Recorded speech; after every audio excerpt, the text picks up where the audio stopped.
What's already Pretender here, back with another Honkai Staro video, and today I'm going to be talking about Cipher, and if primarily the V5 change was a little too much for what actually happened to her. So the way this video is going to work is first I'm going to be going over the changes and like what kind of happened over these updates for people that may still be unaware about what I'm talking about. Then I'll be talking about if she still will actually be like good for these roles that she was originally going to replace on like certain teams and such. And then in the end, I'll be talking about whether if I personally do think she's going to be still a good pickup for like vast majority of players. Because now I do think I finally do have an opinion on after everything that's happening in the V5. I finally do have my opinion about everything. So yeah, that's all I want to say. Before I get into the video, if you guys find this video helpful and enjoyable in any way, shape, or form, dropping a like would be greatly appreciated. If you do haven't done so already, be sure to subscribe and turn the bell icon for future videos like this along with all the types of Star content. And let's just get straight into it.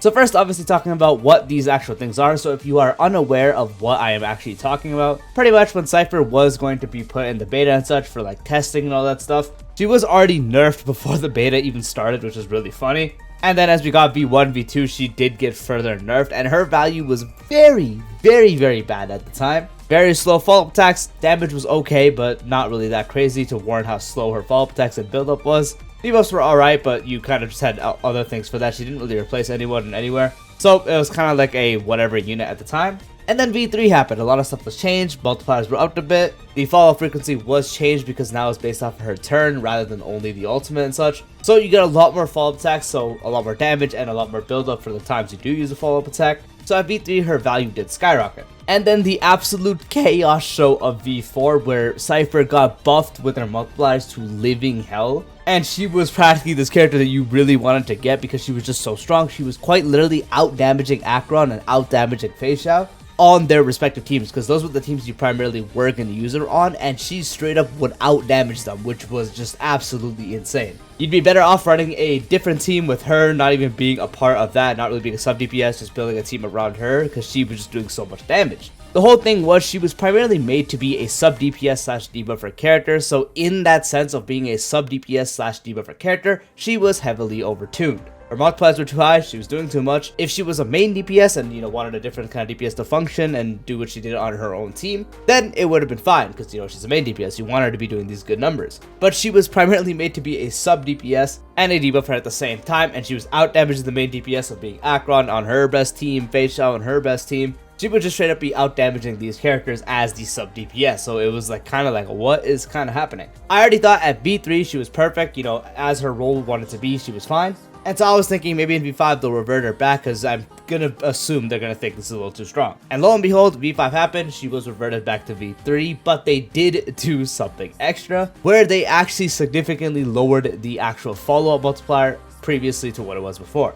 This actually very much impacted her follow-up damage, and it was nowhere near what it was in V3. It was actually just significantly reduced and greatly lowered her output, as she did use follow-up attack a lot. Her ultimate with the proc was the main source of damage, but the follow-up attack you use a lot, so that's why it was important. And so V5 happened, she was reverted back to V3 with all the other multipliers, and then the follow-up one was nerfed even further. So that's kind of what has been happening. So now, in these scenarios, is she still going to be good and such on primarily Acheron and Feixiao, because that was her main roles? On the Feixiao team, replacing Topaz slash March. On the Acheron team, it would kind of depend. If you had E0 and you're running Jiaoqiu Pela, which she replaced one or the other. At E2, which she replaced Jiaoqiu. During V4, she actually straight up was able to replace Jiaoqiu, where Jiaoqiu still had better stack generation and better damage AM for Acheron. But again, Cipher's damage was so high to the point it was actually technically better to run her because you got so much damage from Cipher rather than Acheron, and so together it added up to more damage. Jiaoqiu would make Acheron do more damage and generate more stacks depending on the situation.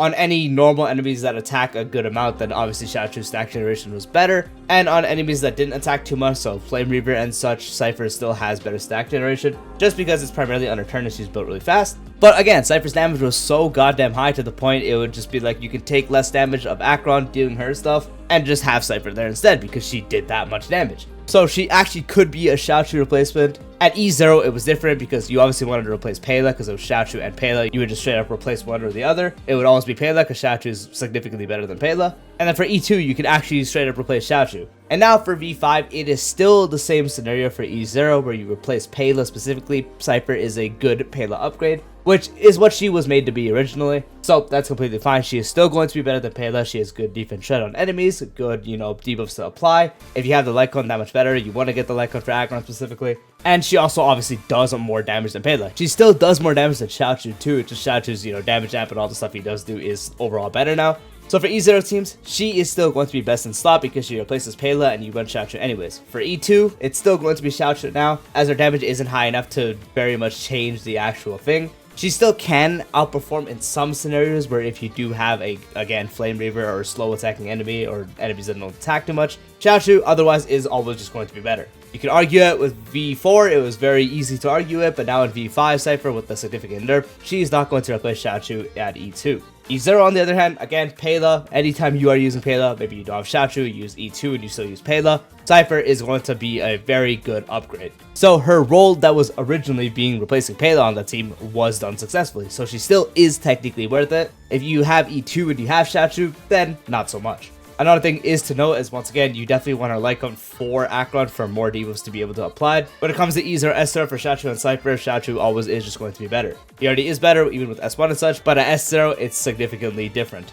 And then shifting it on to the other side, when we do look at Feixiao teams, it's a bit different here because the other things are, again, comparing E0 Feixiao with E2 Feixiao. Feixiao usually did use either Topaz or March 7, depending on what you had. In MOC, you could use either or. In APOC, primarily always March was better. In MOC, Topaz could pull ahead because the E1 buff and the S1 was super good. You can still use the S1 on March and such, but her E1 debuff is really good. The thing that Cipher brought to her was the fact that she just had, debuffs around the AoE. She just enters, she could do vulnerability, she could do defense shred. If you had a light cone, there was even more debuffs. So the whole thing was you didn't actually have to apply Topaz's debuffs on that one enemy and you were able to just freely switch your targets. It was different from March because March doesn't debuff, she just gives the actual buff. But yeah, with Topaz, you actually had to have the Proof of Dead. If you had E1, the Deptor, the light cone stuff. So the whole thing was Cipher did more damage than Topaz. Topaz still had the highest frequency with Numbi, but the follow-up attack actual frequency did matter, but it wasn't as important for an E0 Feixiao as opposed to E2. So at E0, actually still now, you can very much get Cipher for Feixiao. E0 S1 Cipher is still very, very competitive with the other two. Very much run up, she's going to have probably the best damage output of them. She'll have less frequency than Topaz and can technically have less frequency than March, but that depends. But her damage will be higher, so it actually does not matter in some scenarios. March and Topaz have more follow-up attack frequencies, which is still good to get more stacks. But Cipher with their personal damage and the occasional follow-up attack is still good enough. That changes if you do have an E2 Feixiao though, because now at E2, Feixiao has follow-up attack to give her a full stack rather than half. So supercharging her with follow-up attacks from Numbi or March specifically, where you do get more, it actually just becomes better. Because now Feixiao can get more ultimates actually make up for the personal damage of Cipher and actually goes over. So for E2 Feixiao specifically, Topaz and March actually end up just being better. Because again, more frequent follow-up attacks is just going to be better for an E2 specifically. The difference overall is not super big, so if you maybe don't have Topaz, you don't have March build, or you just don't want to build either of them, or you just don't like them, and you want to get Cipher, you still very much can use Cipher. She's not as reliant on her light cone as opposed to Acheron because you don't need debuffs obviously. So even at E0 SR, you actually can use her with Feixiao no problem. She's still going to be great. She provides the vulnerability, defense shred, you can even give her the Pearls light cone. And since she still does have high frequency with being built with higher speed, it still can be good. Topaz and March are both also built with higher speed, so that's kind of different. And usually they're built like relatively fast too. Cipher is easier to be built with more frequency, but still the others are built with that. Plus they have, again, more frequent follow-up attacks. For E0, can be noticeable, but doesn't matter as much. The gap is closer. But at E2, then Topaz / March are still better. And then finally, do I think that she's not really worth pulling, or do I still think she's worth pulling? This actually does depend, but I do personally still think she is going to be a good choice to summon on. As I mentioned previously, she may not be replacing Jiaoqiu or anything with Acheron. She may not be replacing Topaz and March for Feixiao fully, like she isn't significantly better, and then at E2 she does fall behind. That doesn't mean she is bad in any sense. She is a good general sub-DPS for these teams. She has more overall value than Jiaoqiu. Has more overall value than someone like Topaz as well, because with Topaz you only use with like a Feixiao or Ratio follow-up team. Jiaoqiu you practically only ever specifically use with Acheron. Cipher on the other hand, you can actually slot her pretty well because her debuffs generally are good. You're able to have multiple enemies afflicted, you're able to do some good pairings with some other main DPS, and overall with the actual extra damage she does provide is just going to be better than running Jiaoqiu as a debuff for on the other team.